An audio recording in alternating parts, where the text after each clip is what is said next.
राजा वीर विक्रम बेताल को अपने कंधे पे लेकर जाता है, पर बेताल एक शर्त रखता है, अगर राजा विक्रम ने मुंह खोला तो वापस जाट पर चढ़ जाएगा।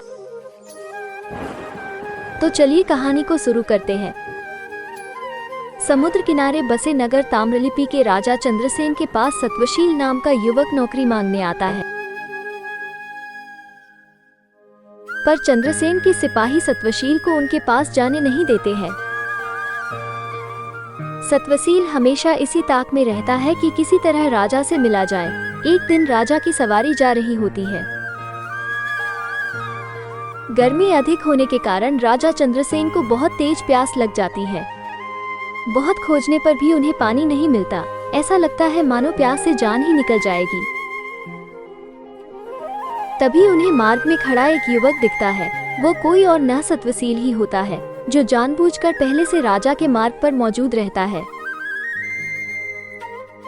उसे देख राजा उससे पानी मांगते हैं।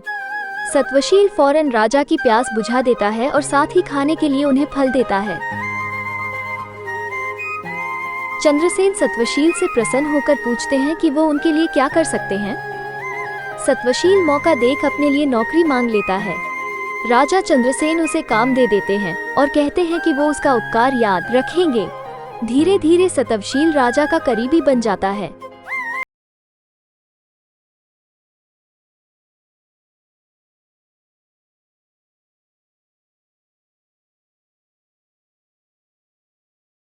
ये वहाँ कोई अवसर निकल आए, सत्वशील तुरंत खोजबीन करने का बीड़ा उठा लेता है और राजा चंद्रसेन से एक नाव और कुछ सहयोगी प्राप्त करके समंदर में टापू की ओर निकल पड़ता है।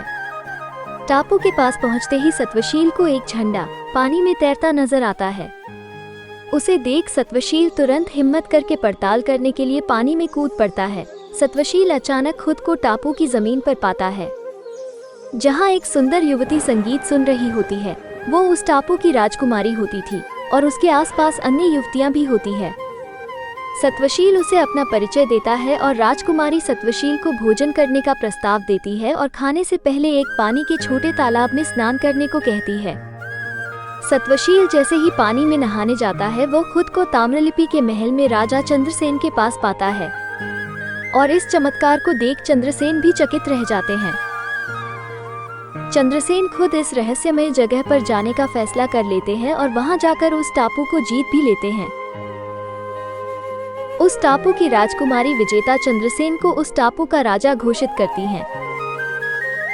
जीत की खुशी में राजा चंद्रसेन उस राजकुमारी से सत्वशील का विवाह कराने का आदेश दे देते हैं और उस क्षेत्र की रक्षा और प्रतिनिधित्व का भार सत्वशील को सौंप देते हैं।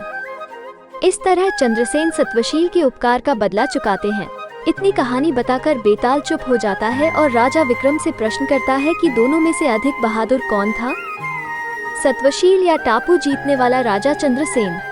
राजा विक्रम तुरंत उत्तर देते हैं कि सत्वशील अधिक बहादुर था, क्योंकि जब टापू के पास उसने पानी में झंडा देखकर छलांग लगाई, तब वो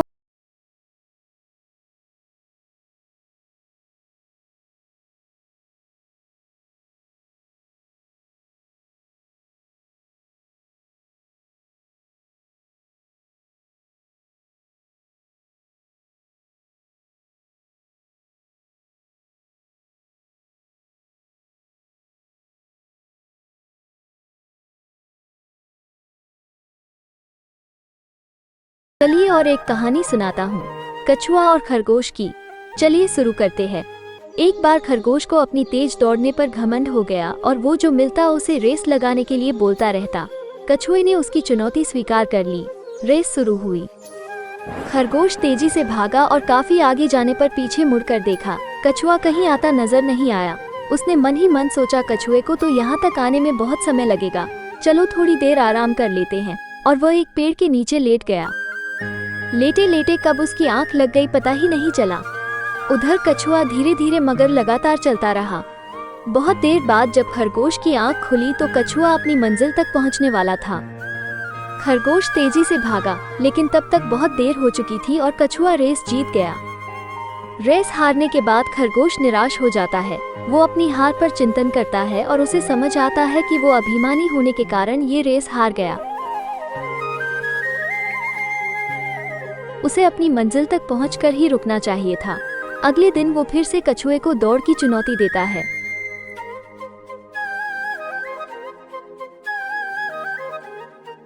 कछुआ पहली रेस जीतकर आत्मविश्वास से भरा होता है और तुरंत मान जाता है। रेस होती है। इस बार खरगोश बिना रुके अंत तक दौड़ता जाता है और कछुए को एक बहुत बड़े अंतर से हराता है। इस बार कछुआ कुछ सोच विचार करता है और उसे ये बात समझ आती है कि जिस तरह से अभी रेस हो रही है वो कभी भी इसे जीत नहीं सकता।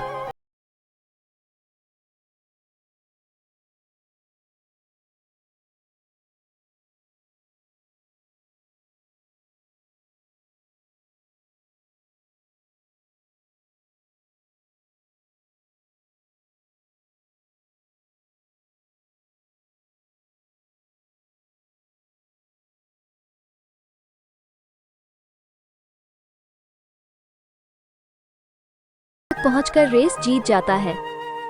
इतनी रेस करने के बाद अब कछुआ और खरगोश अच्छे दोस्त बन गए थे और एक दूसरे की ताकत और कमजोरी समझने लगे थे। दोनों ने मिलकर विचार किया कि अगर हम एक दूसरे का साथ दें तो कोई भी रेस आसानी से जीत सकते हैं। इसलिए दोनों ने आखिरी रेस एक बार फिर से मिलकर दौड़ने का फैसला किया, पर इस बार एक दूसरे के विरुद्ध नहीं बल्कि मिलकर रेस करने का निश्चय लिया। दोनों लाइन में खड़े हो गए और तुरंत ही खरगोश ने कछुए को ऊपर उठा लिया और तेजी से दौड़ने लगा। दोनों जल्द ही नदी के किनारे पहुंच गए। अब कछुए की बारी थी। कछुए ने खरगोश को अपनी पीठ बैठाया और दोनों आराम से नदी पार कर गए। अब एक बार फिर खरगोश कछुए को उठा फिनिशिंग लाइन की ओर दौड़ पड़ा और दोनों ने साथ मिलकर रिकॉर्ड टाइम में रेस पूरी कर ली। दोनों बहुत ही खुश और संतुष्ट थे। आज से पहले कोई रेस जीतकर उन्हें इतनी खुशी नहीं मिली थी। यहाँ एक बात और ध्यान देने वाली है। खरगोश और कछुआ दोनों ही अपनी हार के बाद निराश होकर बैठ नहीं गए, बल्कि उन्होंने स्थिति को समझने की कोशिश की और अपने आप को नई चुनौती के लिए तैयार किया। जहाँ खरगोश ने अपनी हार के बाद और अधिक मेहनत की, वहीं कछुए ने अपनी हार को जीत में बदलने के लिए अपनी व्यूहरचना में बदलाव किया। जब कभी आप फेल हो तो या तो अधिक मेहनत करें या अपनी